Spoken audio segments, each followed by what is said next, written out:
ভোলা দৌলত খান reporters ইউনিটির আয়োজনে ঈদ পূর্ণমিলনী ও আলোচনা সভা অনুষ্ঠিত হয়েছে। শীর্ষ নিউজ জেলা প্রতিনিধি দৌলত খান রিপোর্টার্স ইউনিটির সভাপতি কাজী জামালের সভাপতিত্বে ৭১ বাংলা টেলিভিশনের জেলা প্রতিনিধি দৌলত খান রিপোর্টার্স ইউনিটির সাধারণ সম্পাদক রিয়াজুস সালেকিন বাদশার সঞ্চালনায় বক্তব্য রাখেন দৌলত খান রিপোর্টার্স ইউনিটির যুগ্ম সাধারণ সম্পাদক শাহী সরওয়ার ডালিব, সহ সাধারণ সম্পাদক জুয়েল মাস্টার, সাংগঠনিক সম্পাদক আবু রায়হান। বক্তব্য রাখেন ভোলা জেলা রিপোর্টার্স ইউনিটির সাধারণ সম্পাদক শহীদ তালুকদার। বক্তব্য রাখেন দৌলত খান উপজেলা আওয়ামী লীগের সাংগঠনিক সম্পাদক হাজিপুর ইউনিয়নের ২ বারের চেয়ারম্যান হামিদুর রহমান টিপু, দৌলত খান উপজেলা আওয়ামী লীগের যুগ্ম সাধারণ সম্পাদক ভবানীপুর ইউনিয়নের সাবেক চেয়ারম্যান গোলাম নবী নবু। বক্তব্য রাখেন ভোলা জেলা রিপোর্টার্স ইউনিটির সংগ্রামী সভাপতি আল আমিন শাহরিয়ার। এ সময় আরো উপস্থিত ছিলেন দৌলত খান রিপোর্টার্স ইউনিটির সকল সদস্যবৃন্দ।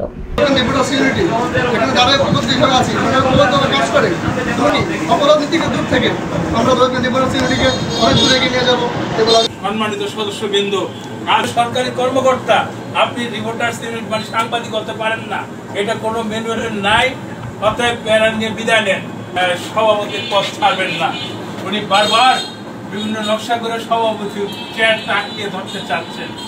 আমাদের রিপোর্টার্স ইউনিটি ২০০৭ সালে প্রতিষ্ঠিত হয়েছে। আমি রিপোর্টার ধরে রাখছি, আর যেন ওনাকে রাখা যাবে না। তার আগে আমার নিজের একটা কমিটি সালগিয়া করলাম, সবার সাথে পরামর্শ করলাম। ওনার সাথে কয়েকজন যোগ দিয়েছে, যোগ দিয়ে ওনারা ভিডিও আমার রিপোর্টার্স ইউনিটি করছে। তারা সেখানে ফেসবুকে ছবি করতেছে। আবার দেখলাম ওনাদের সাথেও আপনার পুলিশের এজাহারভুক্ত আসামি ২ জন আছে সাংবাদিক। পুলিশের সাথে একাধিক ভিডিও করছে, পুলিশ হয়তো বা জানে না।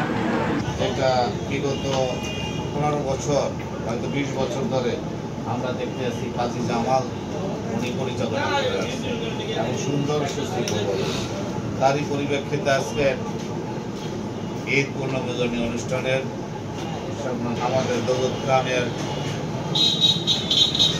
ইউনিটের যারা নতুন এই কমিটিতে আবির্ভূত হতে যাচ্ছেন তাদের সবাইকে অভিনন্দন জানাচ্ছি।